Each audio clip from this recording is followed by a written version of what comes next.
Bonjour à tous. Aujourd'hui, nous allons recevoir Marc Guyon, qui est un homme politique vivant à Hong Kong et qui s'occupe de Français de l'étranger, mais également il a un club France International qui permet l'aide à l'expatriation de tous ceux qui voudraient quitter la France pour différentes raisons et s'installer un peu partout dans le monde grâce à son club. Salut Marc, comment vas-tu? Bonjour David, ça va très bien, merci et toi? Bah, écoute, impec, il fait pas trop chaud à Hong Kong? Non, très bien, encore il fait un petit peu chaud l'été, mais là c'est la bonne période, mars, avril, mai, ou pendant l'automne, on est bien. J'ai failli faire la vidéo en bord de mer aujourd'hui, mais il fait un petit peu gris, un petit peu pluvieux, donc voilà, je suis là. Ok. Bon, nous, à Phnom Penh, puisque moi je suis au Cambodge, toi tu es à Hong Kong, nous on a quand même une vague de chaleur assez importante ici. Et ça galère pas mal, quoi. Il y a pas, ça fait à peu près 6 mois qu'il n'y a pas eu de pluie, tu vois. Bon, on attend la mousson avec impatience. Bah écoute, est-ce que tu peux te présenter ce que tu fais, où tu es, tes objectifs, un peu ta carrière politique, entre guillemets? Pour essayer de faire court, je suis Marseillais, je suis expatrié à Hong Kong depuis à peu près bientôt 12 ans. Et ici, j'ai démarré une carrière dans le contrôle de gestion. J'ai un diplôme en finance. Et après quelques années, j'ai décidé de me consacrer à ma passion qui est les arts martiaux. Et donc, j'ai plusieurs activités entrepreneuriales, arts martiaux, mais aussi le Club France International, qui permet de faire du consulting pour des entreprises qui veulent s'expatrier, se développer à l'étranger, mais aussi pour les expatriés qui veulent se connecter, créer de l'entraide dans le monde entier, ainsi que les francophones et les francophiles. C'est-à-dire que les Hongkongais, les étrangers sont bienvenus dans le club. J'ai pas mal de membres à Hong Kong parce qu'ils veulent entrer en contact avec la communauté française. Et donc, tout ce qui participe à la promotion, au rayonnement de la France dans le monde, c'est l'objectif du Club France International. Et enfin, je suis un élu local des Français de l'étranger. Je suis un des 4 élus de Hong Kong et Macao. Pour ceux qui ne connaissent pas, c'est l'équivalent des conseillers municipaux en France, mais à l'étranger. Donc, nous avons des réunions au consulat et diverses missions pour représenter et défendre les intérêts des Français de l'étranger. Ok, super. Donc en fait, nous on s'est connus parce que tu étais à l'époque, il y a quelques années maintenant, tu étais le représentant entre guillemets de Reconquête pour les Français de l'étranger, c'est bien ça? Tout à fait, j'étais le candidat même pour Oui, le candidat, pardon. spécifiquement. Oui, représentant et candidat, parce qu'un candidat représente. En tout cas, le candidat pour les législatives, pour la 11e circonscription des Français étrangers, qui contient l'Asie, l'Océanie et l'Europe orientale. Et dans Dont la Russie, hein, dont la Russie. voilà, donc l'Europe orientale, ça inclut la Russie, l'Ukraine. Donc je sollicitais les voix des Français qui résidaient en Ukraine et en Russie, même si je n'ai pas vraiment pu y aller, parce que c'était en mai 2022. Et voilà, c'était pas aussi simple d'avoir le Ouais, ouais. visa rapidement. Alors c'est comme ça qu'on s'est connus à l'époque et tu as donné beaucoup de ta personne parce que tu t'es investi pour ces élections. Tu es venu nous voir, tu as fait des tournées, tu as beaucoup voyagé. Et je dois dire que je t'ai trouvé extrêmement dynamique, efficace. Et c'est comme ça qu'on a commencé à se connaître. Même si entre-temps, moi, j'ai quitté Reconquête pour X raisons. Et toi, tu pourras nous dire comment tu as aussi dû quitter Reconquête, si ça, si tu veux en parler.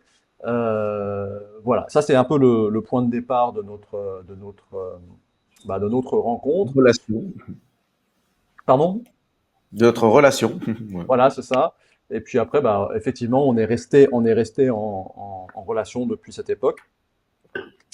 Et entre-temps, tu as créé donc le Club France International auquel je suis membre. Et l'idée est assez intéressante, hein. C'est effectivement de créer un club d'entraide hein, pour les Français d'étranger. Alors, les Français qui n'ont jamais vécu à l'étranger en dehors des vacances, hein, qui n'ont pas fait de business à l'étranger, etc., ne se rendent peut-être pas compte qui a une certaine entraide quand même entre les Français, de tous bords politiques d'ailleurs. Bon, après, il y a des connards comme partout, hein, bien évidemment. Mais voilà. Et on représente la France, hein, et ça, tu vas nous en parler, parce qu'en fait, les ambassadeurs, c'est des fonctionnaires qui partent, hein. Ils viennent, ils restent un peu, ils foutent la merde souvent, ils repartent. Alors que, tandis que nous, toi, ça fait 12 ans que tu es à Hong Kong, moi, ça fait plus de 10 ans que je suis au Cambodge. Au Cambodge, je crois que la personne qui tient la durée la plus longue, c'est Monique, 35 ans maintenant, ou un truc comme ça, suivi de Pierre-Yves après, il me semble. Enfin voilà. Donc ces gens-là, nous représentons réellement la France à l'étranger. Et souvent, nous sommes des entrepreneurs. Tu es un entrepreneur, je suis un entrepreneur. En fait, en gros, un Français à l'étranger, notamment en Asie, il va être soit entrepreneur, soit SDF, soit travailler pour une grosse boîte comme expat. Mais ça n'existe plus aujourd'hui, hein. C'est fini cette époque. Tout le monde est à l'économie aujourd'hui. Donc voilà. Bah écoute, est-ce que tu peux décrire un peu ton club? Qu'est-ce que c'est que le Club France International? Tout à fait, c'est déjà un réseau privé, c'est pas une association, on va dire, classique, euh, d'utilité, on va dire, reconnue, publique, etc.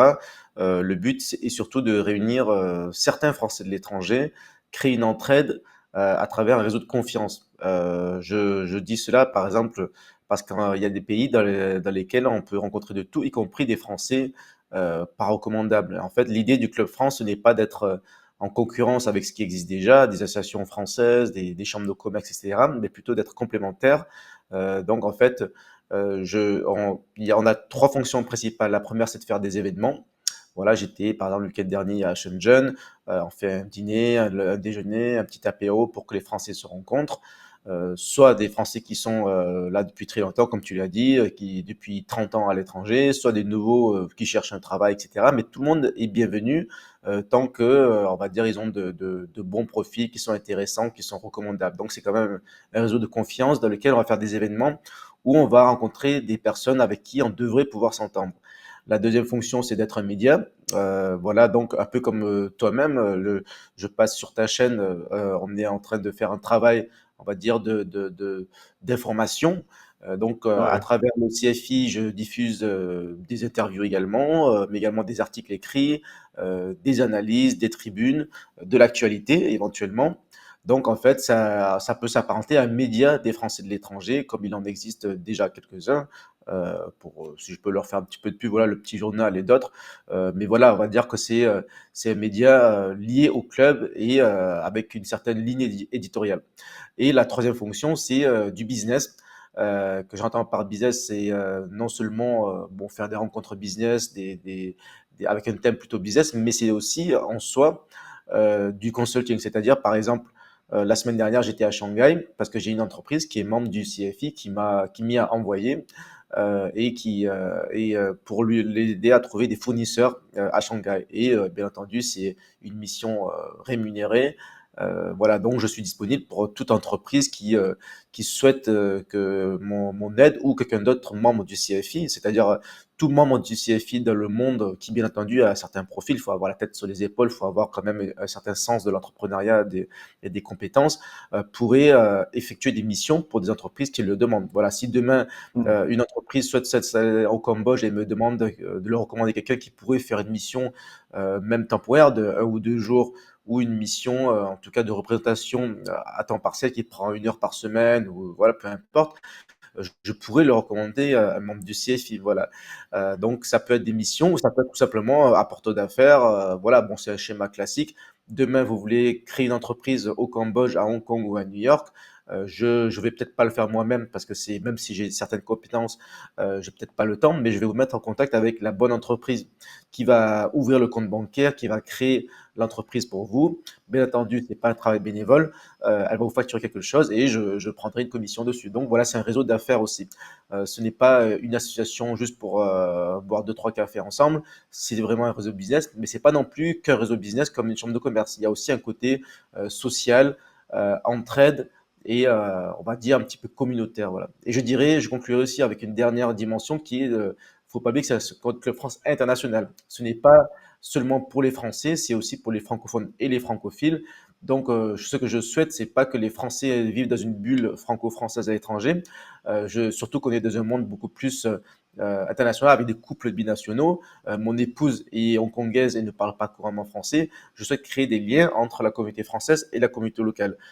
Au Cambodge, c'est bien que les Français aient des bonnes connaissances du réseau parmi les Cambodgiens, pareil en Thaïlande, pareil à Hong Kong. Et il faut aussi que la communauté locale puisse contacter la communauté française et pour faire du business ou pour faire des amis ou pour pratiquer le français pour diverses raisons. Mais le Club France International, ce n'est pas un réseau franco-français fermé au reste du monde. Au contraire, j'estime que pour le rayonnement de la France, il faut pouvoir créer des liens, des passerelles entre la communauté française et le reste du monde. C'est comme ça qu'on est les meilleurs ambassadeurs de la France et qu'on défend le rayonnement français international et qu'on partage notre culture. Voilà. Oui, absolument. Ça, c'est très important ce que tu viens de dire, parce que les Français ont une tendance, pas tout le temps, hein, mais ils ont une tendance à souvent vouloir rester un peu entre eux, à ne pas trop s'aventurer en dehors des sentiers battus qu'ils connaissent, etc. Donc ça, c'est très important, et notamment de faire venir des francophones, des francophiles, puisque pour les Français qui ne voyagent pas trop, et peut-être qu'ils ne s'en rendent pas compte, mais la France est toujours aimée, notamment en Asie, hein. La France rayonne toujours malgré le pitre qu'on a au gouvernement, malgré les erreurs qu'on fait, et malgré la catastrophe économique, puisqu'on est quasiment le dernier économiquement en Europe. Le Portugal nous dépasse bientôt. Euh, donc, on est toujours aimé, et c'est bien de rayonner là-dessus et de surfer sur ça, et notamment sur le côté un peu euh, pas que la bouffe, hein, parce qu'en général, on va dire ouais, le luxe, la bouffe, etc. Mais il y a aussi l'industrie, il y a aussi l'ingénierie. Les Français sont des très bons ingénieurs. Toi, tu as été dans la finance. Les meilleurs financiers au monde, ce sont des Français, notamment un peu matheux, etc. Donc, on a beaucoup de savoir-faire, on est reconnu. Et c'est souvent négligé en France, où les Français ont une tendance à ne pas s'aimer, hein, à se critiquer, etc., etc. Donc voilà un peu le club. Alors on va revenir un petit peu, si tu le veux bien, sur donc toi tu es d'origine vietnamienne. Tu es né en France ou tu es arrivé en France jeune? Je suis né en France, à Marseille plus précisément, qui est la plus belle ville de France. Alors, bien entendu, je sais qu'on va pas tous être d'accord, Bah mais moi je suis c'est une belle parisien ville. d'origine, hein, je suis parisien d'origine, donc C'est à un pas moment grave, donné personne n'est parfait. on va se mettre sur la gueule à un moment donné. Non, mais Marseille, c'est une belle ville, hein. Moi, j'aime beaucoup Marseille. En dehors du fait qu'il y a trop de racailles aujourd'hui, mais bon, c'est un peu comme partout. Mais c'est une belle ville. J'ai toujours bien aimé Marseille. C'est joli d'abord. C'est très joli, le port, les églises et cathédrales. Il y a la montagne derrière.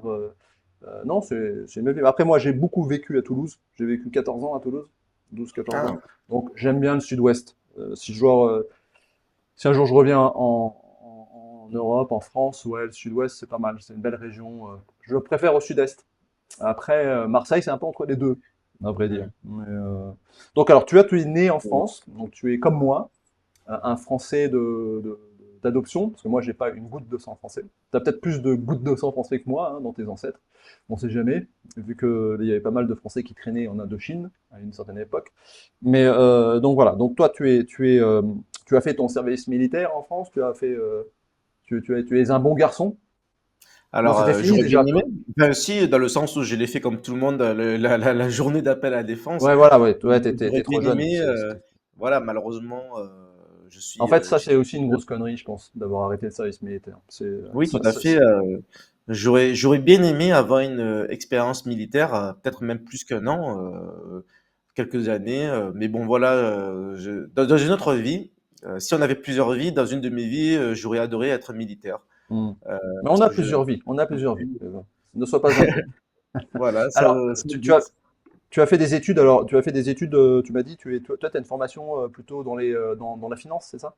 Oui, donc j'ai toujours, jusqu'à la fin de mes études, j'ai vécu en France, même si fait des échanges universitaires en Allemagne et au Royaume-Uni. Et donc, j'ai un master en management financier international, dont j'ai terminé major de promo. Donc, j'avais Ah, quand même un bon niveau. Voilà, bon, on va dire, j'ai un petit peu le parcours classique de l'asiatique qui est sous la pression des parents pour bien travailler à l'école. Et même s'il il était passionné d'abord de jeux vidéo, puis de kung-fu, d'arts martiaux, il pouvait pas arrêter ses études et dire à ses parents, moi j'arrête tout, je vais devenir prof de kung-fu ou je veux devenir joueur de jeux vidéo professionnel, etc. Donc j'ai toujours rempli mon devoir avant, c'est-à-dire de bien travailler à l'école, de faire honneur à ma famille, à mon pays aussi, je dirais, parce que c'est grâce à la France que j'ai eu reçu mon éducation, ma culture, etc. Et donc, j'ai fini mes études, j'ai eu quelques années d'expérience, j'ai travaillé au Royaume-Uni en tant que VIE.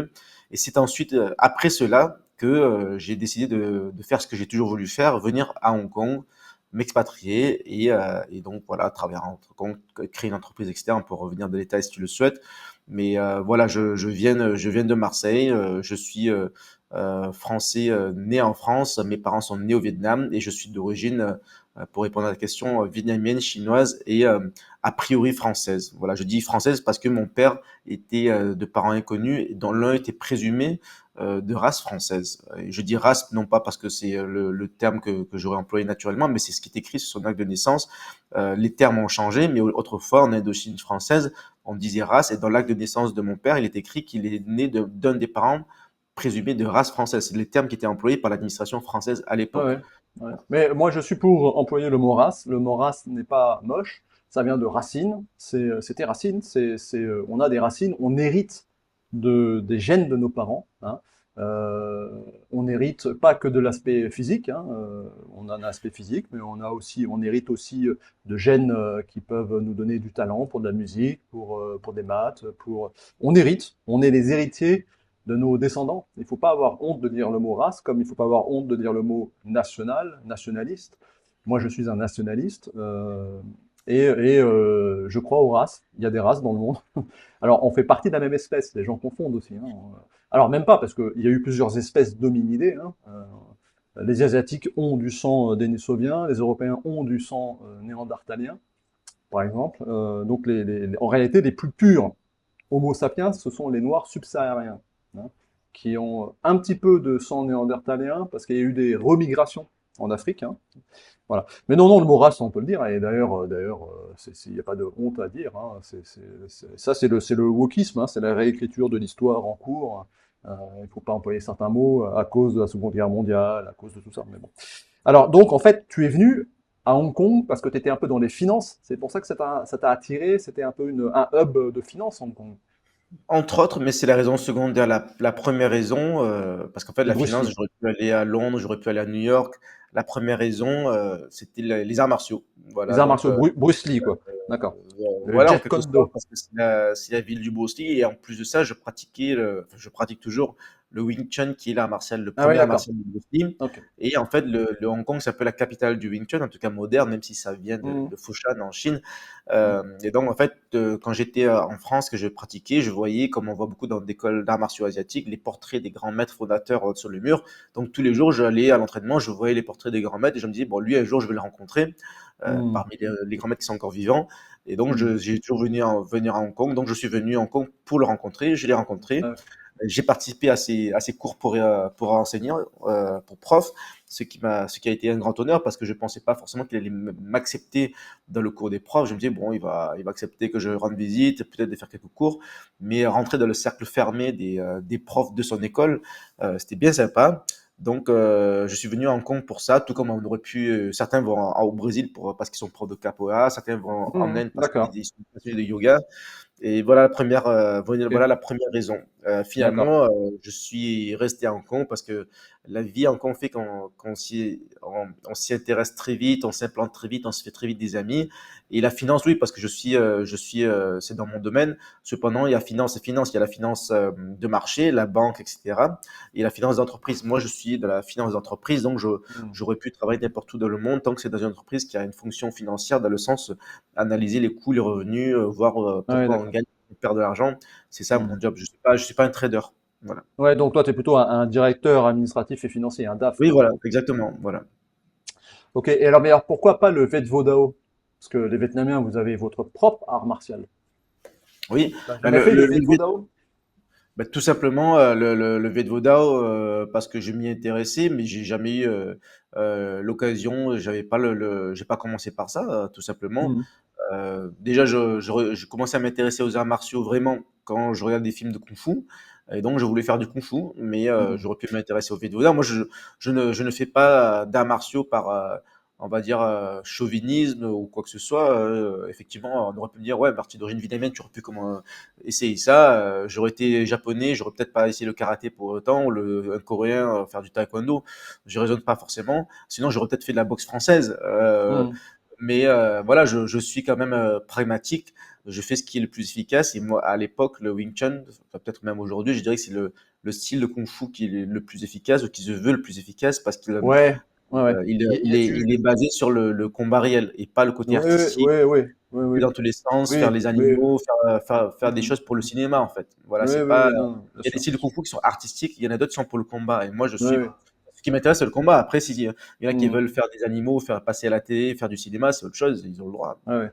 Non, mais bien sûr. Bah, ça, pour ceux qui savent pas, on va pas rentrer dans trop de détails d'arts martiaux, c'est pas le but de la chaîne, mais effectivement, il y a art martial et art martial, quoi. Il y a des choses qui ont une pratique de castagne réelle. Et d'ailleurs, en Wing Chun, tu regardes un petit peu la chaîne de Karaté Bushido sur YouTube?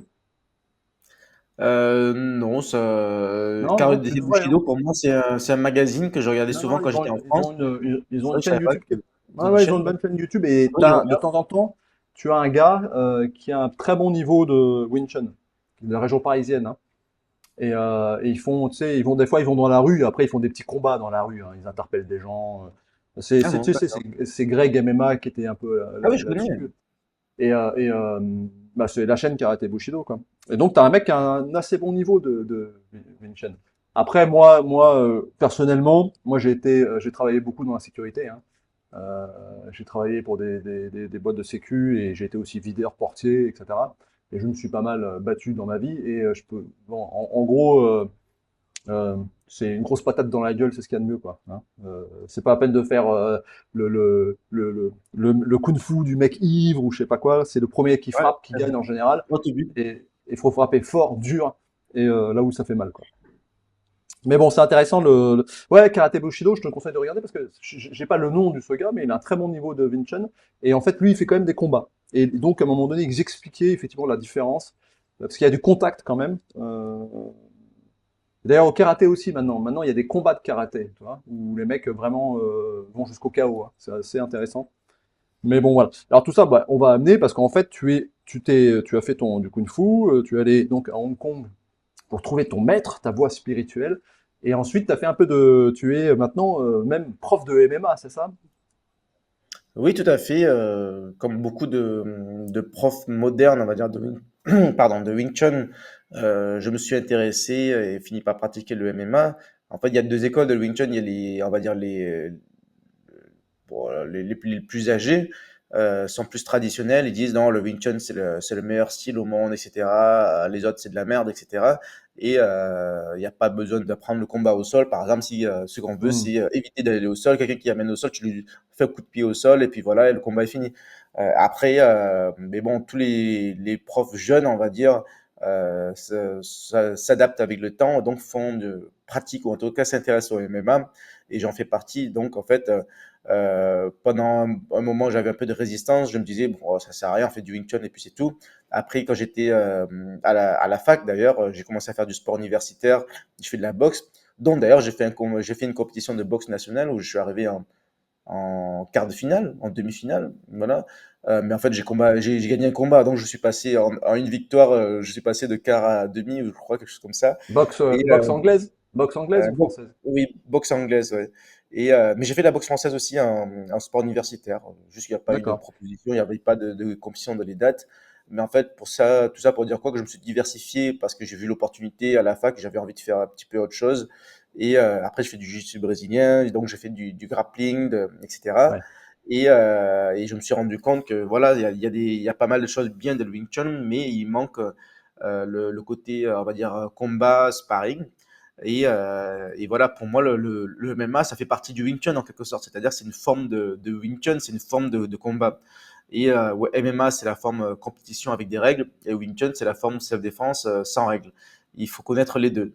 Le Wing Hmm. Chun, c'est un peu comme le Krav Maga, c'est-à-dire quand c'est une self-défense. Et le problème avec la self-défense, c'est qu'il y a, en théorie, ça marche, mais dans la pratique, ça marche peut-être pas forcément, parce qu'il manque la résistance. C'est-à-dire, on va dire, bon, tu fais un coup de poing, je fais ça, tac, tac, et on répète, on répète, on répète. Donc, c'est pas idiot, c'est pas inutile, c'est mieux que de ne rien faire, mais il manque le côté psychologique, échange, résistance, où Ouais. le gars nous Il, attaque, mais on va le il manque, répondre, et il on se manque le redéfend. combat. Il manque le combat, Ouais, Marc. Il manque le il manque combat. le C'est combat. se Et prendre pour des moi, coups dans les la arts gueule, quoi. martiaux, c'est une science. Il y a une vérité, et il y a des choses qui sont, on va dire, fantaisistes. Et les arts martiaux, c'est comme une science, c'est comme la politique. Il y a un droit chemin, après, il y a les autres. Ouais, ouais. Et En tout le fait, monde a disons, tout le monde a des avis différents. ouais, enfin, disons que la self-défense, enfin, moi, bon, je sais pas, j'ai jamais fait de combat, hein, sauf dans la rue et d'une violence la plus extrême, mais ce que tu peux te dire, moi, de mon expérience, bon, il y a longtemps que je me suis plus battu dans la rue, mais en fait, en gros, moi, j'ai vu des karatéka, j'ai vu des mecs qui faisaient du kung-fu, enfin, j'ai vu plein de mecs qui se la racontaient, etc. Mais quand tu te prends un coup de barre à mine dans la gueule, tout le monde tombe et tout le monde s'évanouit, tu vois. Et en fait, en gros, une baston, si elle termine pas dans les premières secondes, elle va terminer par terre au sol, comme des chiffonniers, d'accord? Et donc ça, c'est la réalité du MMA. Après, moi personnellement, je ne supporte pas le grappling. J'ai horreur de ça. Tu sais, c'est les mecs qui se battent pendant des heures à essayer de se tordre un petit doigt, parce que ça, c'est pas du tout réel non plus, hein. Ça n'existe pas, parce que moi, je te prends la tête et je te la frappe contre le pavé tout de suite, toi. Ou je te crève un œil, bon, ou je t'arrache le nez. Enfin, moi, personnellement, sur le côté art martial, j'aime la boxe anglaise. Voilà. Pour moi, c'est ce qu'il y a de plus beau, parce que même un combat de MMA, ça devient vite, ça peut vite devenir chiffonnier, tu sais, quand les mecs commencent à se faire une clé pendant une demi-heure. Alors c'est très technique. Toi qui en fais, peut-être que tu vas apprécier. Tu sais, c'est comme le jazz. En fait, le jazz, personne n'aime cette musique sauf les mecs qui jouent au jazz eux-mêmes. Tu vois, Mhm. parce que ça prend la tête à tout le monde. Moi, je suis resté dans ma génération. Mike Tyson, Canal+, 3 heures du matin. Voilà. Moi, le plus grand boxeur de tous les temps, c'est Mike Tyson. Bon, après, il y en a d'autres, bien sûr, mais voilà quoi. C'était la grande époque. C'était la grande époque. Il y a eu Fury. Fury, j'aime bien aussi, qui est toujours là, parce qu'il a une personnalité. Mais bon, voilà. Bon, écoute, on va un petit peu terminer sur la partie art martial, mais c'est intéressant de savoir. Donc là, en fait, oui, alors non, par contre, on va quand même le dire. Donc, tu as une école de MMA à Hong Kong. Tu as un club en fait de sport. Oui, j'avais plusieurs clubs qui malheureusement ont tous fermé pendant le Covid parce qu'on a eu des restrictions très importantes à Hong Kong. Et même si j'avais des clubs qui marchaient très bien, j'étais un petit peu à flux tendu, c'est-à-dire chaque mois je gagnais juste ce qu'il me fallait pour survivre. Et pendant le Covid, ça, on a fermé, rouvert plusieurs fois, donc je me suis débrouillé pour tenir, et pour trouver des investisseurs, des fonds supplémentaires. Mais la dernière vague de Covid, de Micron, ça nous a fermé pendant 4 mois. Donc 4 mois, je pouvais pas payer tous les loyers, plus tous les salaires et tout, et ne pas gagner d'argent. Et le Covid, ça a vraiment changé toute ma vie. Terrible, terrible. Donc là, j'ai quand même redémarré un petit club dans lequel maintenant je suis seul, dans le sens où j'ai pas d'employés, etc., parce que j'ai moins de moyens. Mais je donne toujours des cours particuliers à la demande. Par exemple, tous les samedis, je fais un cours de groupe. Il y a beaucoup de Français d'ailleurs. Et maintenant, on va dire, c'est un petit peu le Fight Club du CFI, du Club France International, parce qu'en fait, c'est pas que des événements pour se bourrer la gueule, c'est aussi ça peut être des sorties, des randonnées, des simples barbecues, des activités sportives. Et donc, parmi les activités sportives que je propose, c'est un cours d'initiation aux arts martiaux, MMA, boxe, etc. Donc, je donne des cours, surtout des cours particuliers, donc à la demande. Pourquoi? Parce qu'en fait, ces derniers temps, j'ai beaucoup voyagé. Le Club France International m'oblige un petit peu quand même à être sur le terrain. Je peux pas juste tout faire de manière virtuelle. Donc, je suis sur le terrain le plus possible, et j'espère d'ailleurs pouvoir revenir à Phnom Penh, au Cambodge, en tout cas bientôt. Le fait de beaucoup me déplacer m'oblige à donner surtout des cours particuliers, c'est-à-dire il faut réserver à la demande. Et donc, je fais peu de cours de groupe. Donc, j'en fais un par semaine pour l'instant. Et si vraiment je suis obligé de m'absenter parce que je suis en déplacement, je peux trouver un prof pour me remplacer pour un cours. Mais pour D'accord. l'instant, je ne peux pas me consacrer à. Donc, j'ai effectivement un club, mais je peux pas faire un temps plein dessus. Voilà. Là, ce que j'aimerais avoir, c'est des financements pour recruter des profs. parce que faut pas oublier non plus que j'ai plutôt un profil business, finance. J'ai un bon niveau, je suis un combattant professionnel, mais je ne suis pas un combattant de l'UFC, je suis pas le top du niveau mondial et je gagne pas ma vie avec des combats. Même si je suis Oui, payé oui, pour bien faire des sûr. combats, je Ouais. suis pro, mais Bah, voilà, je suis plutôt ouais, dans en le parce que business que ouais, la com. tu as quand même fait des combats de MMA, c'est ça? Tu as fait deux trois combats, c'est ça? Oui, voilà, donc ouais, même plus, j'en ai fait 8 et je n'ai Ah, gagné que 3 sur les 8. Voilà, je suis pas le meilleur combattant du monde, mais voilà, j'ai un niveau pro, je suis pas un amateur. Mais voilà quoi, donc je suis surtout un white collar comme on appelle, c'est-à-dire je suis un financier, tout comme il y a des avocats, il y a des médecins pour lesquels le combat c'est pas leur métier, c'est pas leur carrière, mais ils ont un niveau assez bon pour être avec des professionnels. Mais c'est pas le ouais. top niveau mondial et c'est pas le superstar. Ouais. Non, mais bien évidemment, mais on peut pas tout faire de toute façon, hein. Après, il faut un combattant professionnel, il fait un entraînement de 6 heures par jour, quoi. Donc, Voilà, il il faut faire mange, que il ça, quoi. s'entraîne, il dort, il mange, il Ouais, s'entraîne, ouais, il dort, il ouais, fait ouais. ça 3 fois Donc, par jour et bien entendu, c'est- je peux pas être en concurrence avec ça. ouais, ouais. En fait, c'est tu vois, l'époque où c'était un peu semi-pro et fini, quoi. C'est dans tous les sports. Le rugby, ça a été longtemps comme ça. Là, maintenant, il faut faire que ça, quoi. Ça devient tellement, le niveau est tellement pointu, professionnel que tu peux pas. C'est pas possible. Alors, la seule chose que tu pourrais faire, toi, c'est faire organiser des combats entre partis politiques.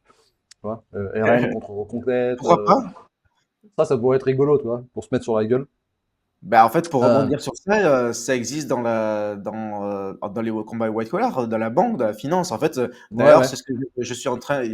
Par exemple, il y a les combats de boxe où tu vas avoir BNP contre Société Générale pour rigoler, quoi. C'est-à-dire, ce Ouais, sont ouais, des ouais, ouais. gens Non, mais qui se battent ça, pour ça gagner peut de être sympa. l'argent. Moi, Ouais, j'aimerais bien faire un gala similaire où il y a des cabinets d'avocats contre un autre cabinet d'avocats, une banque mhm. contre une autre et un parti politique contre une autre pour rigoler. En fait, Non, non, c'est mais en fait ça et peut être le très tout drôle, ça peut être sympa. ouais, le tout pour une activité caritative. Et les Ouais, fonds ouais, du ouais, dîner vont à ouais, telle ouais. association. Ça, j'adore ça. Et ça se fait Ouais, non, d'ailleurs beaucoup plus à ça l'étranger pourrait qu'en être sympa. France. Ça pourrait être sympa et drôle et rigolo, toi, de se taper un peu sur la gueule entre partis politiques ou entre Mm. entreprises, etc. La boxe, c'est quand même autre chose que le football, quoi, dans l'absolu, hein. C'est pas la même chose, quoi. C'est pas la même chose parce qu'il y a le côté mise en risque personnel, quoi. Au football, au pire, tu peux te prendre un coup dans le tibia, quoi. Bah écoute, ça c'est intéressant de le savoir pour ceux qui savent. Alors je crois qu'il y avait une anecdote assez drôle. Je me souviens qu'en fait, tu avais été interpellé par un gauchiste malade mental et qui voulait te péter la gueule ou je sais pas quoi. Et puis c'était ça, tu as eu des échanges à un moment donné sur Twitter ou je sais pas où. Et quand le mec a Oui, appris que tu étais prof de MMA, il s'est un peu calmé, c'est ça? C'est ça oui, oui, l'histoire? il fait Raconte-nous, mention raconte-nous. de. Déjà, au début, c'était d'où ça vient, c'est de la galette des rois. Je disais, pour rigoler comme ça, j'ai pas réfléchi. Je disais, voilà, c'est la galette des rois, c'est pas la galette des rois, N, c'est avec Oui. l'écriture inclusive. Et après, il y a un gars qui a commenté dessus, enfin, un gars où je pense que c'est un mec, parce que c'est un profil anonyme, qui disait, enfin, c'est plus ce qu'il disait exactement, il a envie de me péter la gueule, quelque chose comme ça. Et après, finalement, il se dit, ah, ben finalement, j'ai parlé un peu trop vite. Et après, il a mis un screenshot de mon profil MMA, parce que j'ai un profil MMA et un profil, on va dire, principal. Il s'en était pas rendu compte. Et après, il y a un compte qui est un peu connu sur Internet qui s'appelle Bully, qui est aussi anonyme, mais bon, qui a relevé ça. Et donc, il a écrit drame en catraque, il a récapitulé ça et ça a Ah fait oui. rire pas mal de monde. Et Hmm. suite à ça, il y a un influenceur, ça, on peut appeler ça comme ça, un militant en tout cas, quelqu'un qui s'appelle Cro-Blanc, qui est assez connu Ah oui, oui, oui, je me souviens de dans le ça. camp patriote, on va dire, qui a relevé ça et qui a fait une petite vidéo. Si vous cherchez sur le YouTube de Cro-Blanc, vous trouvez, il a écrit, je sais plus, ce candidat à Reconquête, ce gauchiste veut tabasser un candidat à Reconquête, voilà, et donc c'est un peu drôle, c'était une vidéo d'un quart d'heure où en fait il se renseigne un petit peu sur moi, il montre d'ailleurs des combats de MMA que j'ai fait, et donc il se moque un petit peu de ce gauchiste qui provoque, et après la fin il dit, ben voyons les gars, la base, avant d'insulter les gens sur internet, regardez, vérifiez quand même s'ils sont pas profs de MMA, c'est la base, donc c'est un peu drôle, Ouais, et, ouais. ça fait un petit buzz à l'époque, et Hmm. c'est comme ça aussi que j'ai découvert Cro-Blanc, parce que je connaissais pas, donc Ouais. très bien, d'ailleurs maintenant je le suis, c'est très intéressant. Ouais, ouais. Bah, en fait, si tu veux, c'est tout le problème des réseaux sociaux, hein. C'est que les gens ont tendance à être très agressifs derrière leur ordinateur. Et ça, il y a une relation totalement pervertie pour ça, et notamment pour les jeunes qui ont connu que ça, parce que euh, dans la réalité de la rue, c'est pas pareil, quoi. Quand tu es face à quelqu'un, tu lui parles pas comme si Bien c'était sûr. derrière ton ordinateur, Et caché sous un pseudo, hein. Ça, c'est une évidence. Mais bon, voilà. Bon, alors maintenant, on va parler un petit peu de. Là, on a fait un petit peu le côté historique. Tu veux nous dire autre chose sur ton histoire personnelle? Tu auras quelque chose à partager, à nous dire? Je vais rebondir sur ce juste que tu viens de dire sur les réseaux sociaux. D'ailleurs, c'est la raison pour laquelle je crée le CFI, c'est-à-dire pour que les gens se rencontrent en vrai. Parce que c'est Oui. vrai que derrière l'écran d'ordinateur, quand tu vois d'ailleurs pas la photo, etc., mais même quand tu vois la photo et tu vois la personne, tu es plus agressif naturellement. Hmm. Et sur C'est comme en les réseaux voiture, en fait. sociaux, C'est comme en voiture. un petit peu, et tu insultes les gens, y compris des gens de ton propre camp, si on peut dire. C'est, Oui, oh, moi, je oui, suis oui, à tout à toi fait. qui es reine et machin, etc. Et finalement, mais quand on est dans une soirée où on est en train de manger du fromage et français et un bon verre de vin, je suis avec toi, David, et on va peut-être pas être d'accord sur un point, et on va pas s'insulter, mais on va Hmm, discuter. En fait, quand hmm. on a les gens en face, on réagit complètement différemment. Et en Différemment, ouais. fait, les réseaux sociaux, ça a beaucoup accentué le fait que les gens s'énervent pour rien, Hmm, et ça part dans tous les sens très vite. Et en fait, les ouais. gens ont perdu un petit peu la notion de l'échange humain réel en face Hmm, à face, la politesse de base. Tu vois des gens, tu n'es pas d'accord avec eux, mais tu peux serrer la main, tu discutes comme deux adultes intelligents.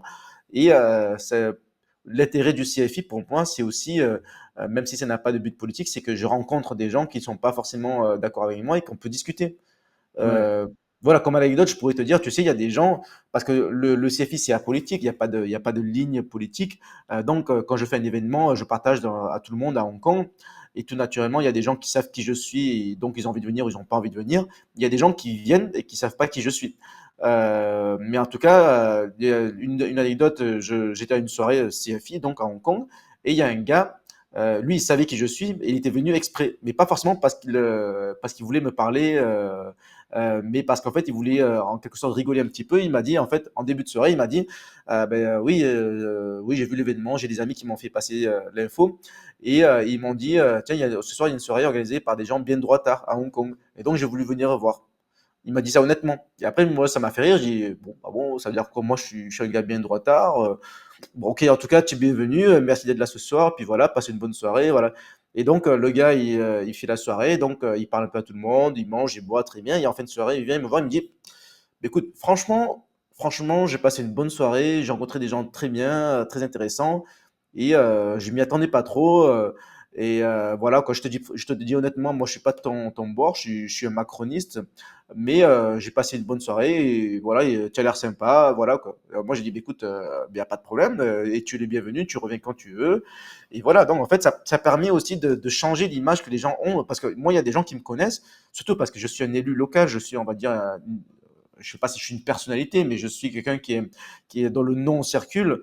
Et donc, les gens entendent parler de moi sans savoir qui je suis. Donc, il y a beaucoup de gens qui me rencontrent pour la première fois, ils ont une réaction, ils disent, oula, ah, c'est lui, Marc, c'est le facho dont j'entends parler, etc.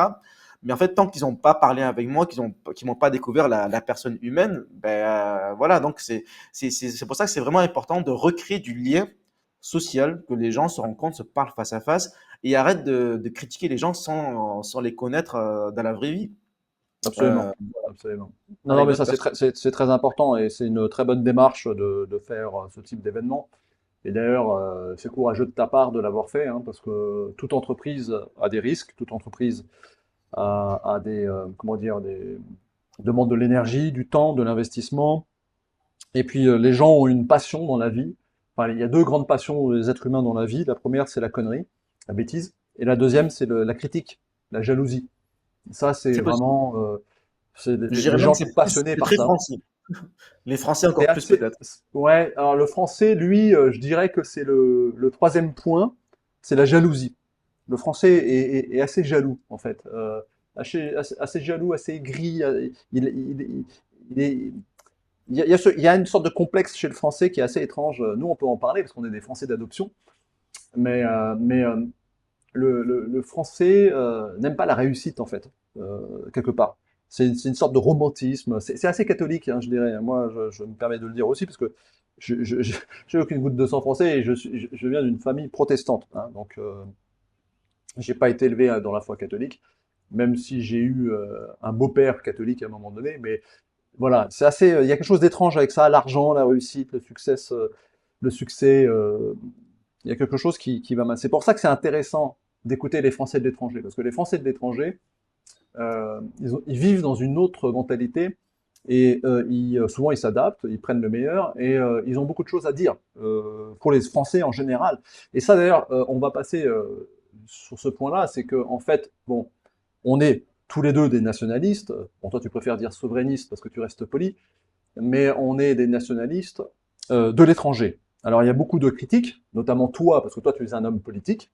Moi, je ne suis pas du tout un homme politique, donc j'en ai rien à calter. Mais toi, j'imagine qu'on t'a souvent critiqué en disant ouais, tu fais le nationalisme, mais tu vis à l'étranger, c'est n'importe quoi, t'es pas cohérent, tu délires, retourne en France si tu veux te battre, etc., etc. Qu'est-ce que tu aurais et là, il y a aussi beaucoup d'autres youtubeurs hein, qui sont comme ça, qui sont partis de France, dans le camp nationaliste. Hein. Et qu'est-ce que tu aurais à dire aux gens qui te disent ça? Qu'est-ce que tu répondrais? Bah, c'est très simple. Je dirais que je suis plus utile à mon pays, à ma patrie, à l'étranger qu'en France, parce qu'en fait, déjà, j'ai une expérience à l'étranger. Je connais les problématiques des Français de l'étranger et, euh, et en fait de ce dont la France a besoin à l'étranger. On peut prendre du recul quand on habite à l'étranger. Et en fait, je sers mieux la France ici que depuis la France. Donc, en créant le CFI ou même avec mon mandat d'élu local, je fais le maximum euh, pour créer de l'entraide et venir donner des informations utiles, aider les Français de l'étranger. Et voilà, donc typiquement là, par exemple, cette entreprise qui me demande de trouver des fournisseurs en Asie, voilà, ça sert la France. Ou voilà, dans l'autre sens, j'ai quelqu'un qui veut vendre son caviar en Asie, donc je suis en train de l'aider à faire cela. Donc en fait, on a toujours besoin des Français de l'étranger pour vendre la France à l'étranger. Et Mm. si je prends l'exemple, par exemple, de LVMH, qui est peut-être la plus grande entreprise de luxe français qui rayonne à travers le monde, la majorité de son chiffre d'affaires, c'est à l'étranger. Donc, en fait, c'est pas en France qu'ils gagnent beaucoup d'argent, ce sont des clients à l'étranger. Il y a beaucoup de boutiques partout dans le monde et en particulier en Chine. Donc, en fait, on a besoin des Français de l'étranger. On a besoin des Français pour travailler dans les autres boîtes françaises à l'étranger. Donc, on sert la France à l'étranger. Et en plus de ça, on est aussi des ambassadeurs de la France à l'étranger dans tous les domaines, pas que dans les grandes entreprises. Comme tu l'as dit, les entrepreneurs ou même des artistes, des professeurs de lycée français, tout ça, c'est une partie de la France qui rayonne à l'étranger. Donc, on a besoin de Français à l'étranger. Voilà. Et donc, et aussi l'expatriation, ou en tout cas, certains se considèrent exilés ou immigrés, peu importe le terme, c'est que de la sémantique. Quand on est à l'étranger, c'est pas forcément permanent. On sert souvent mieux la France en allant faire une expérience à l'étranger de 3 ans, 10 ans, peu importe, et ensuite revenir en France avec une connaissance de l'étranger, à la fois sur son domaine professionnel, mais aussi quand on observe la France depuis l'étranger, on comprend mieux les problématiques de la France. Donc, souvent, il y a des Français qui assument de regarder les journaux étrangers pour comprendre ce qui se passe en France. Donc, voilà, faut pas oublier qu'il y a quand même une certaine propagande bien pensante, macroniste, qui montre dans les médias certaines choses qu'il faudrait montrer. Donc, en Mm. fait, quand on veut vraiment voir ce qui se passe en France, analyser la situation, c'est bien de regarder les médias mainstream, mais c'est aussi important de voir, entre autres, le contenu de ce qui est créé par les Français étrangers. Comme tu l'as dit à juste titre, il y a pas mal de nationalistes, de patriotes, voilà, peu importe comment on les appelle, mais qui défendent la France depuis l'étranger. Je donne par exemple comme exemple Daniel Conversano, qui est connu on va dire, notre sphère de droite, nationaliste ou quoi que ce soit. Ben, il habite en Roumanie. Hier soir encore, il y a quelques heures, je suis passé sur la chaîne de Kublai, qui est quelqu'un qui parle d'expatriation. Là maintenant, en ce moment, il est en France, mais il s'expatrie régulièrement. Donc, il a beaucoup vécu et il est né à l'étranger. Donc, beaucoup d'influenceurs sont à l'étranger. Il y en a beaucoup en Thaïlande, par exemple. Pas forcément sur des sujets politiques, mais sur des sujets de la vie de tous les jours. C'est d'ailleurs ce que je fais aussi de plus en plus à Hong Kong et partout dans le monde, parce que je pense il y a une surinformation sur la Thaïlande. Tout le monde est en Thaïlande en train de faire des vidéos YouTube pour donner des informations. Et il n'y en a pas assez au Cambodge, à Hong Kong, dans le reste du monde. Non, mais nous, Il faut des personnes on veut informées pas des de Français. Français, on veut plus de Français au Cambodge. Bon, voilà. On veut personne, ne venez pas au Cambodge. C'est chaud, il y a de la On va être tranquille. corruption, euh, c'est compliqué. Ne venez pas. Allez en Thaïlande, c'est bien la Thaïlande. Allez en Thaïlande. Il faut préserver notre espace de paix, tu comprends, Marc? Les choses trop bien, il faut pas les diffuser, il faut les garder. Ça se mérite. Non, mais ok, je comprends tout à fait ce que tu dis. C'est vrai qu'il y a un paradoxe à se dire un peu nationaliste, patriote, et puis de quitter la France, mais en réalité, c'est un combat de tous les jours, c'est aussi très important. Euh, et moi, j'invite chaque Français, s'il le peut, financièrement, bien sûr, etc., à voyager au moins une fois, mais loin de la France, et aller dans des pays asiatiques, de l'Inde à la Chine. Pourquoi? Alors, l'Amérique du Sud, je connais pas du tout, donc je peux pas m'avancer, mais dans l'Asie, vous allez découvrir des pays nationalistes, mais dans le bon sens du terme, c'est-à-dire en fait des pays qui n'ont pas souffert de la Seconde Guerre mondiale et du complexe que moi j'appelle le complexe de la Shoah, dans le sens où l'homme blanc est puni parce qu'il a fauté. Avec Hitler, on a trop fauté, on a été trop mauvais, trop méchant, etc. Et ensuite, il y a eu la déconstruction en Europe qui est partie aux États-Unis et on a déconstruit l'homme blanc. Mais si vous voyagez en Asie, etc., et toi, Hong Kong, tu vas pouvoir nous le dire, c'est qu'en fait, on redécouvre des pays nationalistes, fiers, qui aiment leur culture, qui sont assez homogènes ethniquement, dans la plupart des cas. C'est une évidence pour ces gens-là d'aimer leur pays, de soutenir leur pays, d'être nationaliste, d'avoir des frontières, d'avoir des protections. Par exemple, moi, au Cambodge, je ne peux pas embaucher plus de 10% d'étrangers dans mon entreprise. Ça doit être peut-être pareil à Hong Kong, je ne sais pas. En fait, il y a des lois qui privilégient l'embauche locale, les droits locaux. Parfois, il y a des prix qui sont plus chers pour les étrangers, etc., etc. Donc, j'invite au moins les jeunes à voyager une fois loin de la maison et de faire un grand tour en Asie, par exemple, pour découvrir ce que c'est que des pays encore nationalistes, où les gens sont encore polis, où même s'il y a un peu de vol, mais au Cambodge, il y a un peu de vol, mais ça, c'est incomparable, quoi. Tu t'es pas agressé toutes les 5 minutes. Euh, c'est une autre mentalité. Donc, j'imagine qu'à Hong Kong, ça doit être un peu le cas, non? Oui, tout à fait. Et aussi pour compléter ma réponse précédente concernant les nationalistes qui vivent à l'étranger, je voudrais dire qu'il y a beaucoup de Français qui considèrent que ils n'ont pas vraiment quitté la France, c'est la France qui les a quittés. Et donc il y a des valeurs françaises, des valeurs nationalistes qu'ils retrouvent en Asie. C'est-à-dire que voilà, on peut très bien se dire patriote et dire ou nationaliste et dire aux gens ouais pourquoi tu es parti à l'étranger, mais en fait est-ce que la France dans laquelle vous vivez, vous la reconnaissez, c'est toujours la France?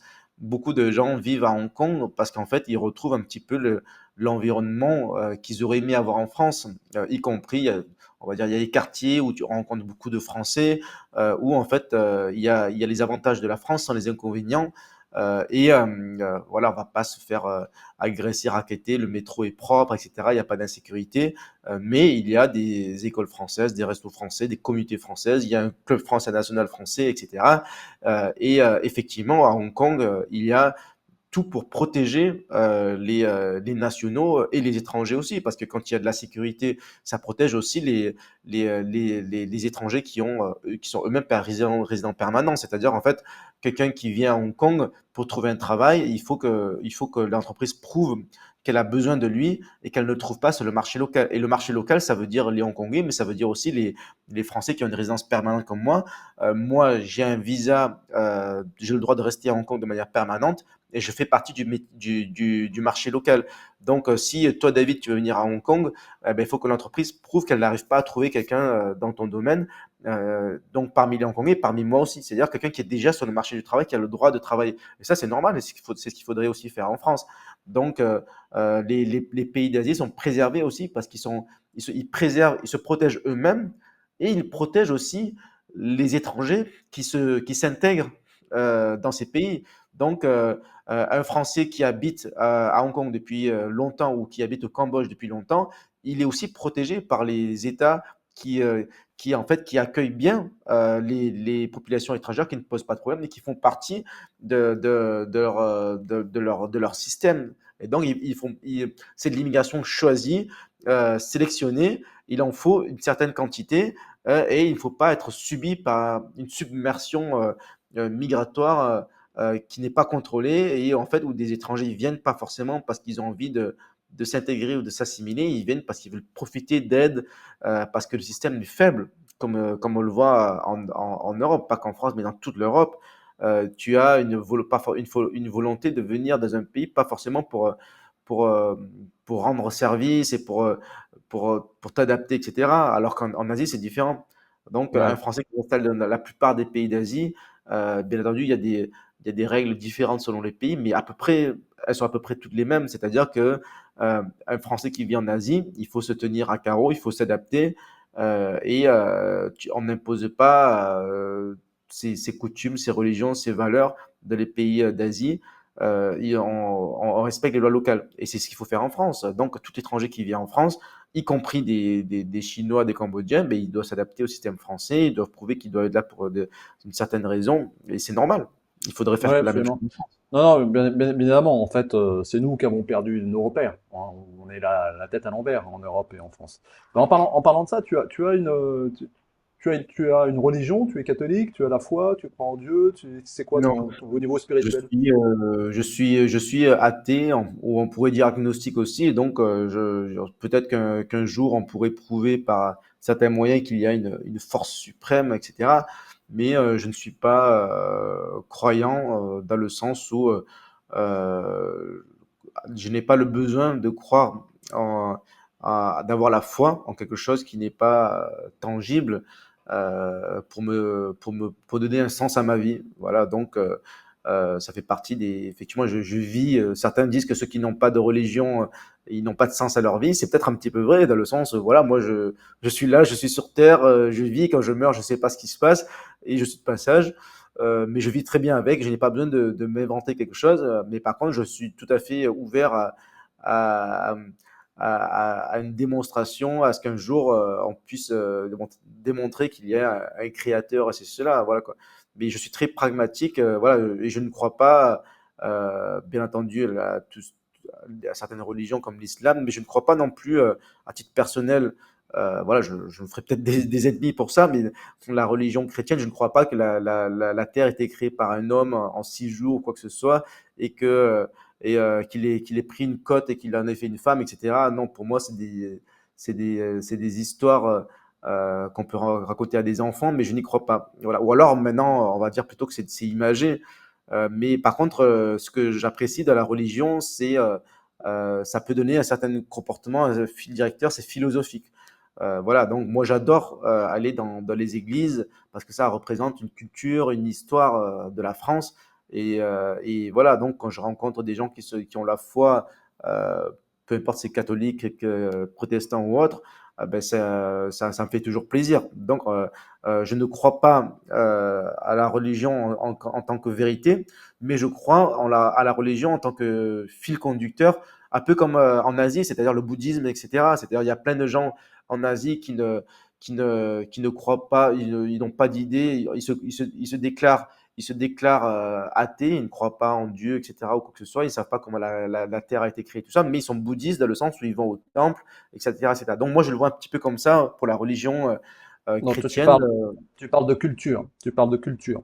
Donc, Oui, voilà, bon, c'est différent. La Mais France, par en exemple, termes de est un religion, c'est pays de différent. culture helléno-chrétienne pour moi, hein. Mais effectivement. Alors par contre, du coup, à Hong Kong, ta femme, par exemple, qui est hongkongaise, elle est bouddhiste, elle a une religion elle-même, sa famille, ils vont au temple, c'est des taoïstes peut-être? Ils vont au temple. Elle va au temple, mais je pense pas qu'elle se définit comme religieuse. Et d'ailleurs, c'est drôle parce que je l'ai jamais vraiment posé la question. Elle est, je pense que la plupart des Hongkongais, des Chinois se définissent athées, n'ont pas de religion, mais ils vont au temple. Ils vont au D'accord, temple mais parce alors que au temple taoïste, c'est taoïste à Hong Kong?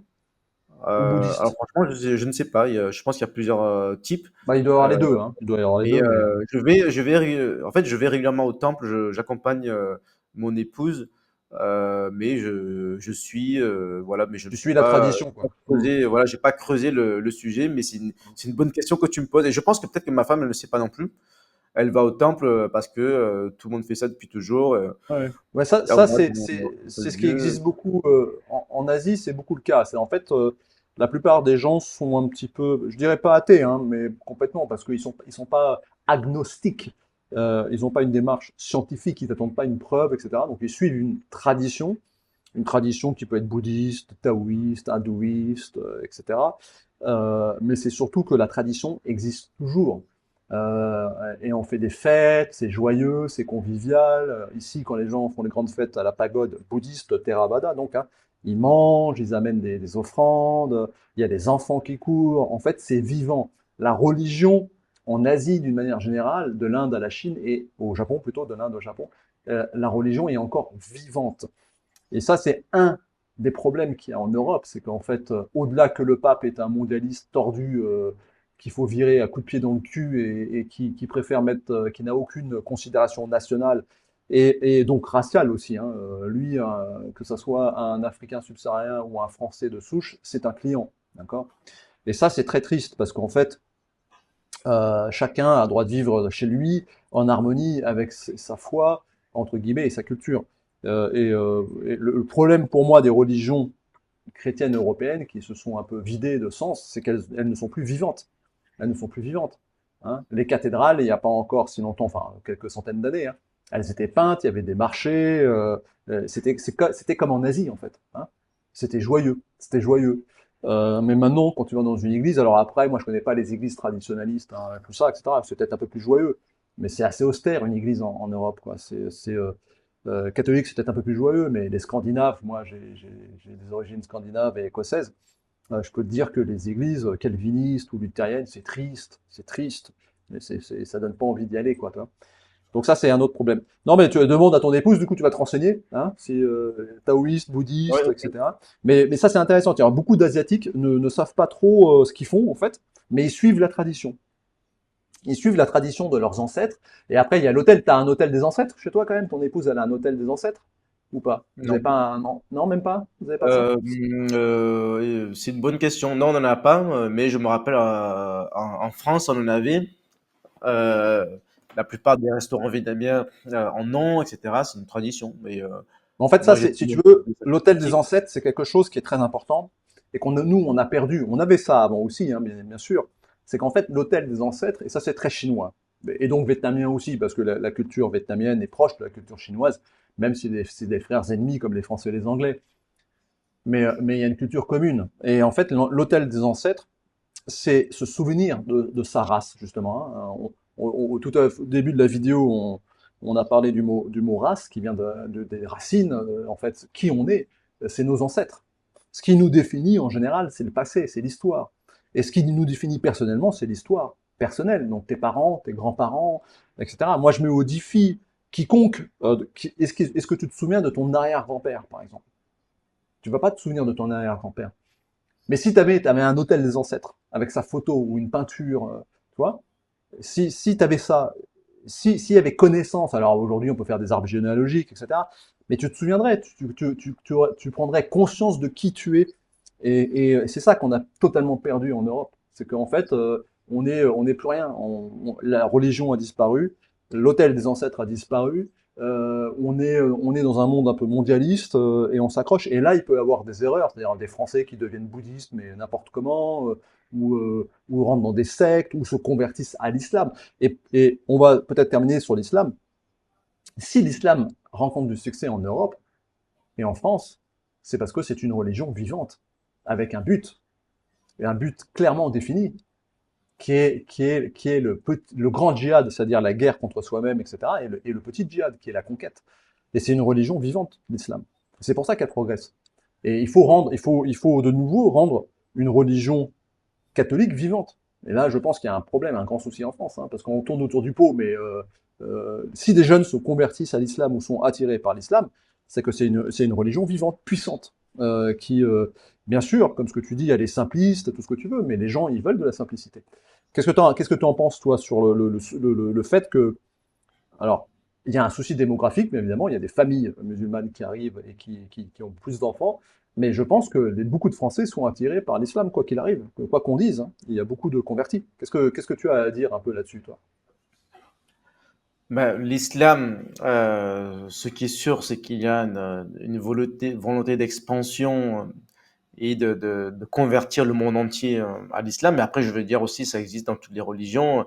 Toutes les Beaucoup de religions, en réalité, hein. catholiques voudraient faire ça parce que logiquement, quand on pense détenir la vérité, et qu'on est de bonne volonté, on veut partager cette vérité aux autres et on veut que les autres suivent cette vérité si on fait ça de manière sincère. Donc, à la rigueur, sur le principe, je trouve que c'est normal. Après, ce qui n'est pas normal, c'est qu'en France, certains essaient d'imposer leurs règles quand on oblige certains menus à la cantine de changer, quand on pratique son culte dans la rue et qu'on bouge la circulation, etc., etc., là, ça commence à devenir un problème et ça donne une mauvaise image de la religion. Après, je pense qu'il y a, on va dire, plusieurs islams différents, ou en tout cas plusieurs types de musulmans différents.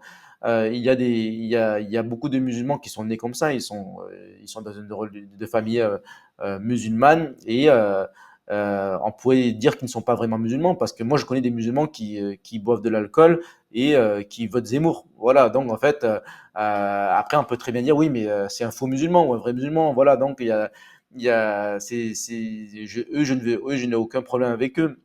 Mais après, si on veut parler on va dire d'islam un peu plus intégriste, moi je pense qu'il faut pas tout mélanger. Moi, par exemple, je suis allé à Dubaï l'année dernière et j'ai trouvé l'environnement pas mal, quoi. C'est-à-dire que c'est un pays musulman, mais ouvert sur l'international. Bon, ça se passe. Donc, il faut pas non plus tout mélanger, je pense. Ce que je combats, c'est l'islamisation du monde. J'ai fait un tweet d'ailleurs, ça me fait penser à ça maintenant, il y a à peu près un an. Il y a un KFC à Hong Kong qui est devenu halal. Et à l'époque, bon, j'ai fait un tweet vite fait, j'ai pas vraiment réfléchi, mais j'assume ce que je dis. J'ai dit, bon, si vous voulez manger halal, allez dans un pays musulman.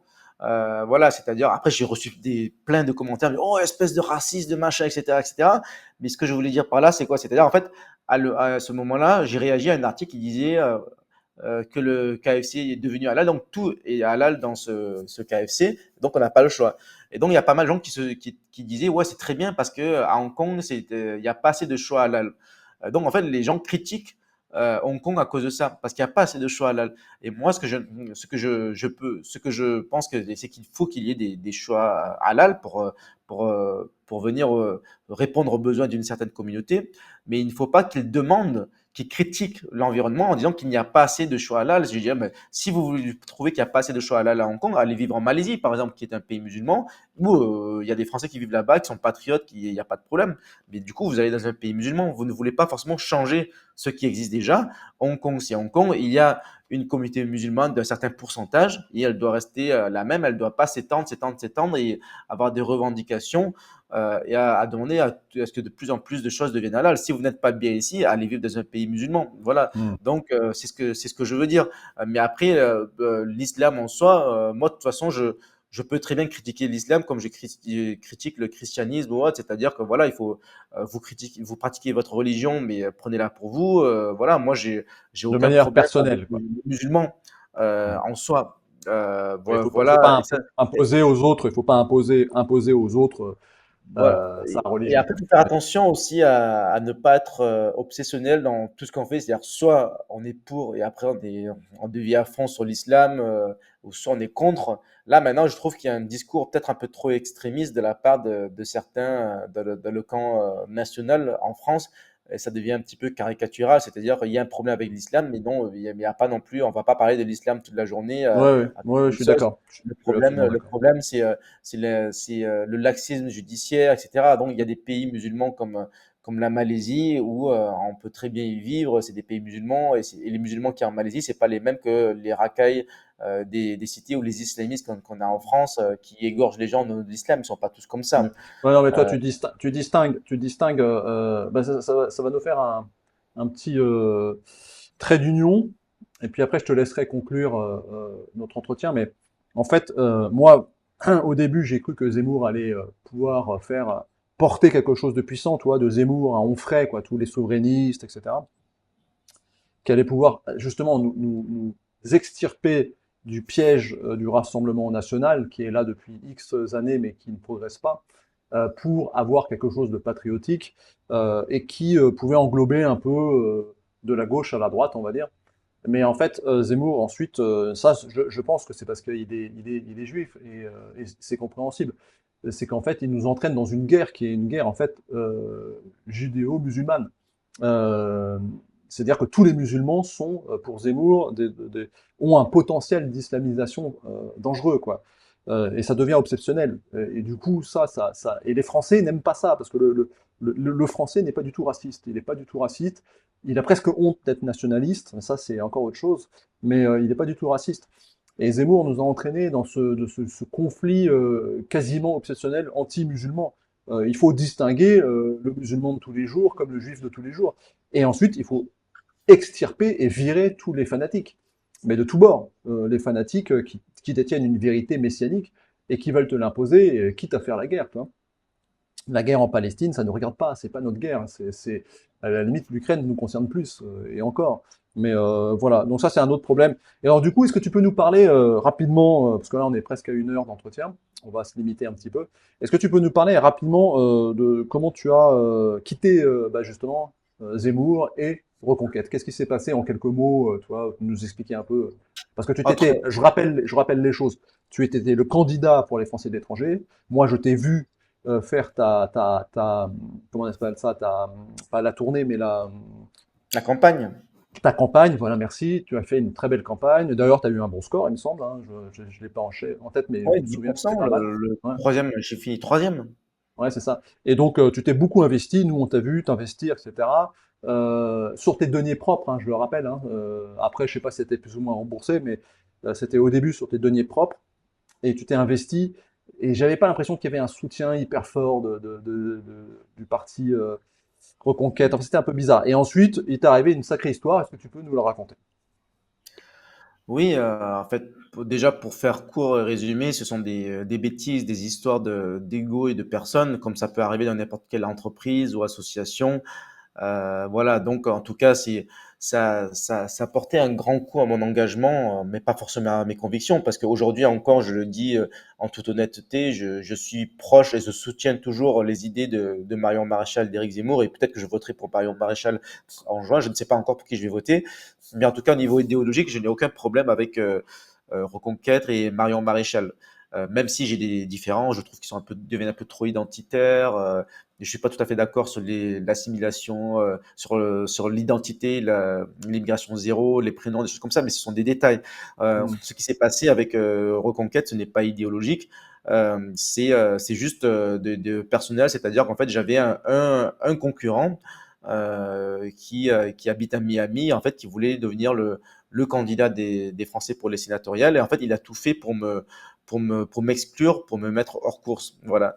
Et ce que j'ai fait, c'est que j'ai démissionné du bureau de la Fédération des Français étrangers parce que j'étais le candidat Asie. Donc après, je suis resté dans le, on va dire le management, dans le bureau de la Fédération des Français étrangers.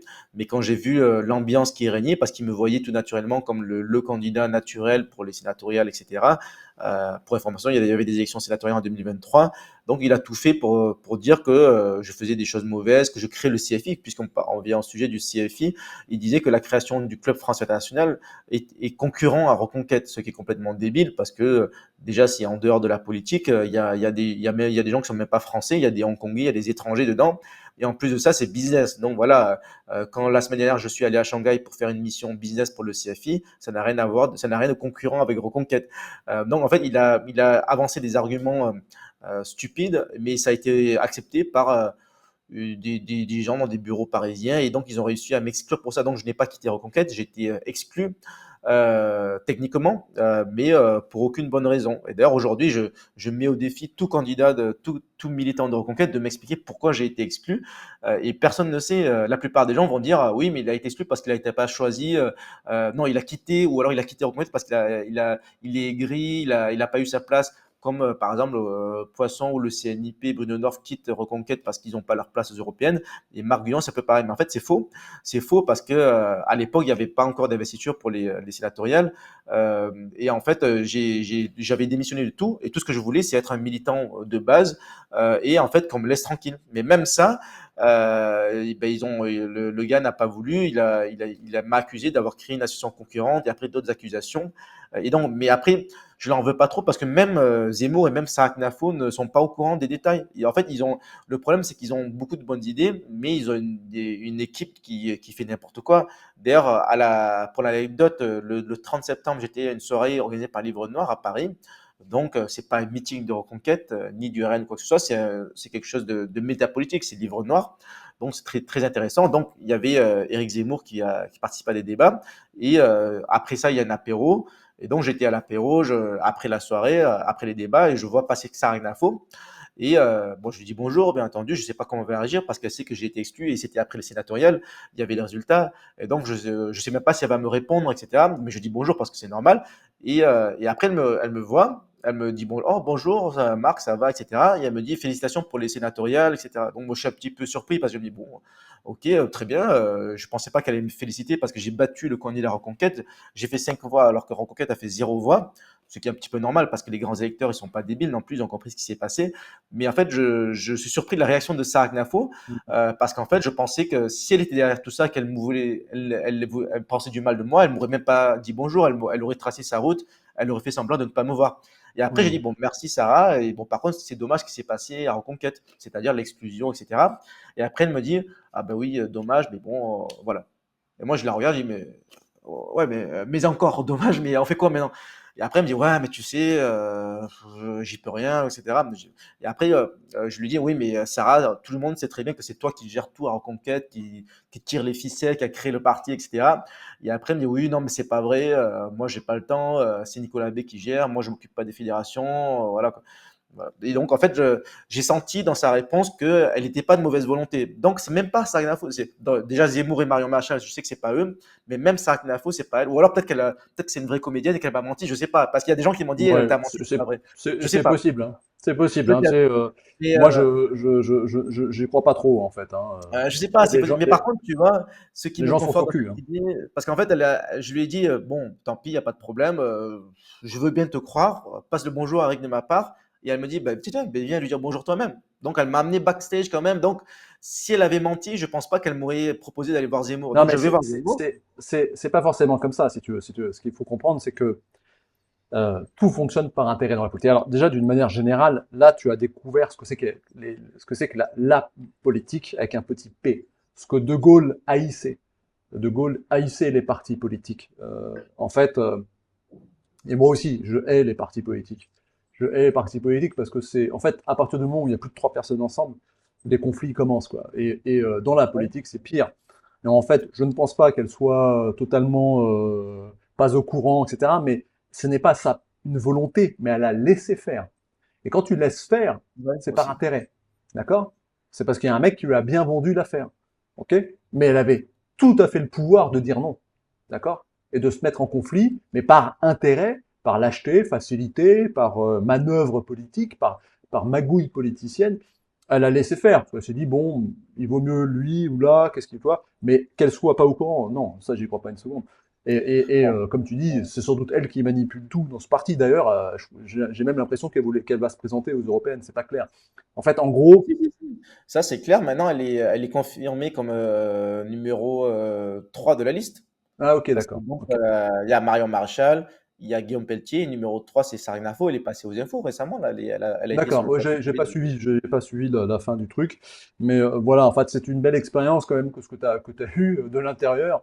C'est toi, c'est quand même un monde pourri, et c'est là le problème fondamental, c'est qu'en fait, De Gaulle haïssait les partis politiques, il a voulu aller au-dessus, et il a été au-dessus, mais le souci, et ça c'est la Cinquième République qui a été créée pour lui, par lui, et le problème c'est que depuis, on n'a pas retrouvé quelqu'un de sa valeur, quoi. Et c'est pas Zemmour, c'est pas Asselineau, c'est pas Philippot, ils ont aucune valeur politique ces mecs, enfin aucune valeur politique, ils ont des valeurs, c'est des, ce que j'appellerais moi des exégèses, et ils nous apportent quelque chose. Zemmour a apporté la libération de la parole sur l'immigration, le remplacement, que moi j'appelle le remplissement, hein, le grand remplissement, parce qu'il n'y a pas un remplacement. On ne prend pas un Français qu'on met Il y a en un Afrique vide. et à la Il y a un place vide on met qui manque. un Africain, c'est un remplissement, parce qu'on est vide, comme on disait tout à l'heure, vide religieux, vide spirituel, vide démographique. Donc en fait, nos élites nous remplacent, parce qu'ils ont besoin de main-d'œuvre, ils ont besoin de personnel pour nettoyer leurs chiottes. C'est aussi con que ça. Et donc, en fait, on n'arrive pas à s'unir. Dans le camp patriote, on n'a pas pu s'unir, on n'a pas pu faire une liste commune, tu imagines. Que ça soit pour les souverainistes, les frexiteurs, moi je suis pour la sortie de l'Europe hein, et de l'OTAN. Mais même, on n'arrive à rien faire. On n'arrive pas à s'unir. C'est parce qu'en fait, il nous manque un personnage fédérateur. Les Français sont un peuple qui aiment le roi. Ils attendent un roi, les Français. Alors, c'est compliqué, des fois c'est triste, mais pas du tout. Les Anglo-Saxons, c'est très différent. Mais les Français, voilà, ils attendent un roi, un sauveur quelque part. C'est un peu idiot, mais voilà. Et Zemmour, à un moment donné, on a peut-être pu croire que c'était le cas, mais pas du tout. Et d'ailleurs, je pense que Sarah Knafo est en grande partie responsable là-dessus, quoi. C'est elle qui a dû retrouver, essayer de, toi qui viens de la droite un peu plus classique, non mais qu'est-ce que c'était que cette histoire d'aller chercher la droite, c'est n'importe quoi. Les bourgeois, c'est les pires. Les bourgeois, le centre mou, l'extrême centre bourgeois, c'est ce qu'il y a de pire en politique. Ces gens-là travaillent pour leurs intérêts propres, pas pour la nation. Ils en ont rien à foutre. Et c'est pas du tout des nationalistes. Hein. Ça, c'était bon. On va pas polémiquer là-dessus. Je vais te laisser terminer, de conclure cet entretien. Tu conclus sur ce que tu veux. Si tu as un message à passer, voilà, je te Ben, remercie encore pour ton temps. Et puis, je dois dire, bah, après, je mettrai un lien sur ta chaîne, parce que tu as fait beaucoup de vidéos ces derniers temps, hein, tu as été très actif sur les européennes, tu as fait des vidéos très intéressantes, tu as discuté avec pas mal de gens, donc ça c'est pas mal, je pense que tu progresses un petit peu dans dans ton, euh, dans tes connaissances, tes rencontres, dans ton réseau, si tu veux, et ça c'est bien parce que tu es actif, et ça c'est ce que j'aime avec toi, c'est que tu es un jeune homme actif, tu laisses pas tomber, tu es combatif, tu rebondis. Il y en a qui seraient peut-être tombés en dépression, toi, après ce qu'ils t'ont fait à Reconquête, qui auraient lâché l'affaire, qui auraient dit ah putain, gna, gna, gna, je pleure, gna, gna, gna. Tu vois, non, toi, tu as rebondi, tu es un combattant, ça c'est le cas de le dire. Et je pense qu'ils ont fait une grosse perte avec toi. Et ils s'en mordront les doigts un jour, le jour où ils comprendront, toi. Mais c'est comme ça, qu'est-ce que tu veux. Et ça, c'est de l'arrangement politique, Marc, tu vois, c'est de la magouille politique. Ils auraient très bien pu arrêter et dire, ah ben non, on garde Marc, qu'est-ce que c'est que cette histoire, etc. Bon. Alors, je te laisse conclure gentiment. Euh, Vas-y, tu as le mot de la fin. je vais tout simplement réagir à ce que tu viens de dire sur le laisser faire, parce que en fait, c'est tout à fait ça. Malheureusement, je sais très bien qu'il y a des problèmes dans tous les partis, toutes les organisations, toutes les entreprises. Je vais répondre aussi en même temps à beaucoup de militants de Reconquête qui se demandent aujourd'hui où je suis, ils comprennent pas trop parce que je dis des choses un petit peu pro-Reconquête, un petit peu pro-RN ou d'autres, etc. Et qui comprennent pas mon sentiment, ma position. C'est-à-dire, en fait, pour finir l'histoire, quand j'étais après la soirée de Livre Noir, j'ai parlé un petit peu de ce qui s'est passé chez Reconquête et Sarah Gnafo, elle me contacte directement en personne et elle me dit mais pourquoi tu as raconté ce qu'on s'est dit, il faut pas parler d'une histoire privée, etc., d'une conversation privée. Et est-ce que tu peux effacer ce que tu as écrit? Donc je l'efface et après elle me dit et après on discute après. Mais et donc en fait elle m'a promis qu'on en discuterait, mais finalement j'ai rien vu venir. Et c'est ce qui m'a déçu aussi, c'est-à-dire qu'en fait, euh, bon, déjà, elle a dit quelque chose, elle ne l'a pas fait. Je vais pas le courir après tous les jours pour dire oui, mais alors on a dit qu'on a discuté, on discute pas, etc. Donc en fait, finalement, je me suis senti un petit peu arnaqué. Et en fait, et comme tu l'as dit, quand j'ai fait ma campagne législative, j'ai donné beaucoup d'argent, mais aussi de temps, mais aussi ma réputation, parce que j'étais un élu apolitique dans le sens où j'étais en dehors des partis. Je ne suis pas apolitique dans le sens où je n'avais pas de conviction, mais j'étais apolitique dans le sens où je n'avais pas d'étiquette, sans étiquette en 2021. Il y avait plusieurs listes contre moi, il y avait la droite, la gauche, etc. Et en fait, j'étais celui qui était un petit peu en dehors des partis et j'ai pris position on va dire, j'ai perdu beaucoup en m'engageant pour Reconquête. Et je pensais que c'était un parti différent des autres. Et j'ai cru en Zemmour, peut-être un peu comme l'homme providentiel, comme tu disais. Est-ce que c'était le roi ou quoi? Peut-être pas, mais quand même l'homme providentiel. Et finalement, malheureusement, il a pas su s'entourer des bonnes personnes. Donc le mot de la fin, c'est vraiment, ouais, je vais dire que Zemmour, je reste toujours un fan, mais dans le sens idéologue. Mais malheureusement, je sais que lui, de bonne volonté, il est de bonne volonté parce que je l'ai vu. D'ailleurs, pour poursuivre l'histoire, Sarah m'a amené le voir, je l'ai vu et je lui ai demandé, il me dit, il me salue, bon, il a l'air content de me voir et je lui ai dit, vous savez ce qui s'est passé? Il me dit, non, qu'est-ce qui s'est passé? Vous savez, j'ai été exclu du parti. Il m'a dit, ah non, je suis pas au courant, pourquoi vous avez été exclu? Donc, en fait, il connaissait rien. Donc, j'ai pas voulu l'embêter avec mes histoires et tout ça. Mais en fait, ce qui est fou, c'est que à Reconquête, il y a pas mal de, il y a des gens qui ont de bonnes idées, mais le parti, c'est vraiment géré n'importe comment. Et ça devient un petit peu une secte parce que quand je parle de cette histoire personnelle, ben en fait, j'ai des gens qui comprennent pas ce qui s'est passé, ils cherchent pas à comprendre. Ils disent ouais, mais en fait, Marc, c'est juste un gars qui, il a pas eu sa place, il a pas eu ce qu'il voulait, il est parti. En fait, c'est faux. S'il creusait un petit peu, il verrait qu'il y a un problème d'organisation. Et en fait, l'idéologie, il n'y a pas que l'idéologie dans la vie, il faut voir aussi si le parti est mal géré, s'il y a quelque chose de malsain dedans, on se demande s'ils peuvent gérer la France aussi après. Voilà, après, ils peuvent toujours changer. Moi, j'espère que Reconquête s'améliore, apprend de ses erreurs et finissent par prendre le pouvoir un jour. Mais bon, voilà, c'est ce que je leur souhaite. Je n'ai pas de mauvais sentiments à cet égard. Mais tout ça, ça permet quand même d'expliquer où j'en suis aujourd'hui. Maintenant, je crois de moins en moins à la politique. Je ne crois plus au parti, en tout cas aux grands partis politiques pour les Français et l'étranger, parce que voilà, on vit à l'étranger. Moi, je pense à créer, on doit créer nous-mêmes nos réseaux d'entraide, comme le CFI, comme d'autres. Donc, c'est pas concurrent aux partis politiques, mais c'est, on va dire, c'est une alternative dans le sens où je suis pas certain que la France se redresse, malheureusement. Je me fais une raison, je vis à l'étranger pour certaines raisons. Et la politique, ça m'intéresse moins. Voilà, je pense que maintenant, il faut créer des réseaux de patriotes, il faut faire du business, il faut faire du social, des soirées sympas. La politique, en suit, il faut voter. Donc, je dis aux gens, allez voter, votez le 9 juin ou le 8 juin si vous êtes sur le continent américain, votez pour qui vous voulez. Votez pour Reconquête si vous voulez. Marion il a des boucles de grande qualité que j'aime beaucoup. Votez pour le RN si vous voulez. Votez pour qui vous voulez, mais plutôt patriote. Ne vous abstenez pas parce que n'oubliez pas que vous êtes des citoyens français. C'est voter, c'est pas seulement un devoir, c'est pas seulement un droit, c'est aussi un devoir. Voilà. Ok Marc, bah écoute, merci beaucoup encore une fois. Je te dis à très bientôt et je pense que tu as conclu sur une des grandes vérités de ce monde, c'est qu'en fait, il faut toujours commencer à faire le ménage devant sa propre porte et à commencer à s'aider avec les gens proches de nous, créer notre cercle d'espace de paix et essayer de nous en sortir par nous-mêmes. En attendant, l'homme providentiel, le nouveau De Gaulle, le nouveau Napoléon, ou je ne sais qui pourra sortir la France d'où elle est. En attendant, créons nos espaces de paix. À très bientôt, Marc. Merci. Merci à toi. À très bientôt.